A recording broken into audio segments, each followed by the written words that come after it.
রাধে রাধে বন্ধুরা, আজকে আমরা পুরো পরিবার চলে এসেছিলাম দক্ষিণেশ্বরে মায়ের দর্শনে, আর গঙ্গা স্নান করতেও এসেছিলাম। অনেক দিন পর এই সুযোগ পেলাম সপরিবারে আসার।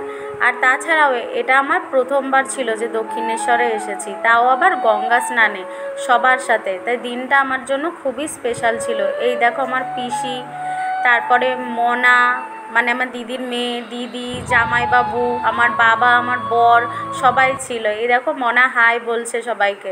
তো এখন আমরা ব্রিজটার দিয়ে হেঁটে মন্দিরের দিকে যাচ্ছি। জানতামই না যে দক্ষিণেশ্বর মন্দিরে যাওয়ার পথে এত উন্নত করে ফেলেছে রাস্তাটা। আর এসকেলেটারের ওইখানে সিনটা তো তুলিনি, ওইখানে যা ভয় পেয়েছি, আমার ভীষণ ভয় লাগে এসকেলেটারে চড়তে। এই নিয়ে কত বকাও শুনেছি আমার বরের কাছে। তোমরাও জানিও কাদের কাদের এসকেলেটারে চড়তে ভয় লাগে। আমার তো খুবই টেনশান হয়। এই দেখো দূর থেকে মন্দিরটা দেখা যাচ্ছে, ওইখান থেকে এসকেলেটারে নামলেই সোজা মন্দির। এই দেখো আমরা চলে এসেছি মন্দিরের সামনে। আমার দিদি হাই করে দিল। এত গরম আর এত অস্বস্তি হচ্ছিল, তেমন ট্রেনেও অস্বাভাবিক ভিড় ছিল। আর এইখানে আমি আর মনা মা দুর্গা সাজার চেষ্টা করছিলাম। মনারই আইডিয়া ছিল যে আমাকে দুর্গা বানানোর, পিছন থেকে ছোট হাত, সামনে বড় হাত। ভীষণ দুষ্টু, ও ভীষণ দুষ্টু। আর কোথাও গেলে বা বাড়িতে থাকলে ও আমার পিছই ছাড়তে চায় না। আমার পিছ ছাড়বে, আমার পিছ ঘুরবে, সব ইয়ে করবে। দেখো গরমে আমাদের হাল নাজেহাল, তারপরে রোদের মধ্যে অবস্থা আরও খারাপ হয়ে যাচ্ছে। এখানে আমরা ওয়েট করছিলাম আমার বাবার জন্য। আমার বাবা এলে আমরা সবাই যাব। তোমার বাবা আসার পরে আমরা মন্দিরের উদ্দেশ্যে রওনা দিয়েছি। তো এখানে সবাই আমরা জয় মা তারা, জয় মা তারা বলতে বলতে যাচ্ছিলাম। আমার বর বলছিল সবাই বলো জোরে জয় মা তারা, মায়ের দর্শনে এসেছি বলে কথা আমরা। তাই আমার দিদিও হাত নমস্কার করে দেখালো, আমার পিসিও নমস্কার করে দেখাচ্ছে। এরপরে আমরা মন্দিরে এন্ট্রি করলাম। কিন্তু ভিতরে ঢুকে প্রথমে আমরা ভুল দিকে চলে গেছিলাম গঙ্গার ঘাট খুঁজতে গিয়ে। তারপরে যাই হোক সবাই মিলে খুঁজে পেলাম। এই দেখো আমার পিছনে পিছনে সবাই রয়েছে। আর আমার জামাইবাবুকে তো আমার দিদি কুলি বানিয়ে রেখেছে, একটা বড় ব্যাগ ধরিয়ে রেখে। আমার বেচারা জামাইবাবু কিছু বলতেও পারে না।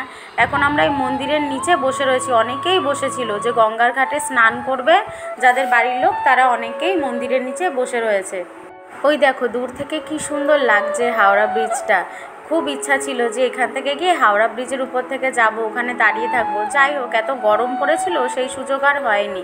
এখানে ঠিক হলো প্রথমে আমার বর আর জামাইবাবু স্নান করে আসবে, পরে ওরা ব্যাগের কাছে বসবে, তারপরে আমরা যাব। তো যেরকম ভাবা হয়েছে সেরকমই কাজ হয়েছে। আমার বর আর আমার জামাইবাবু এলো, আমার দিদি আর বাবাও ছিল সাথে। এরপরে আমাদের যাওয়ার পালা ছিল। ওরা চলে আসলো, এবার আমরা যাব মেয়েরা। তারপরে আমরা মন্দিরে দর্শন করব। সত্যি খুব এক্সাইটেড ছিলাম মাকে দেখার জন্য। আর কেন জানি না সেদিন গরমের সাথে সাথে এত ভিড় হয়েছিল। প্রথমে তো আমরা ভেবেছিলাম পয়লা বৈশাখের দিন আসব, কিন্তু সেদিন অনেক ভিড় হবে ভেবে পরে আমরা অন্য ডেট ফিক্সড করি। সেই দিনও এত ভিড় বাবা। আর এইদিকে মনার আখের রসকে গোফ হয়ে যাওয়ায় ওর মিমোটা ক্যাপচার করতে চাইছিল বলে ও রেগে ওর মিমোকে ভেঙে দিয়েছে। দেখো সব সময় ওদের দুজনের মধ্যে খুনসুটি করতে থাকে। সকাল থেকে উপোস থাকার কারণে সবারই আমাদের কম বেশি খিদে পেয়ে গেছিলো। তাই পুজো সেরে সব সেরে আমরা চলে গেছিলাম খেতে পাশেরই এক রেস্তোরাঁয়, সব নিরামিষ খাবার যেখানে পাওয়া যায়। আর এদের দুজনের দেখো সবসময় চলতেই থাকে। একটু টেনশনে ছিলাম ওখানের খাবার কীরকম হয় কি না হয়, কিন্তু অনেকে একটা প্লেট দিয়েই আমরা খাচ্ছিলাম। যাই হোক তোমরা যারা যারা আমার চ্যানেলে নতুন আছো please like, comment, share, subscribe করে দিও। টাটা।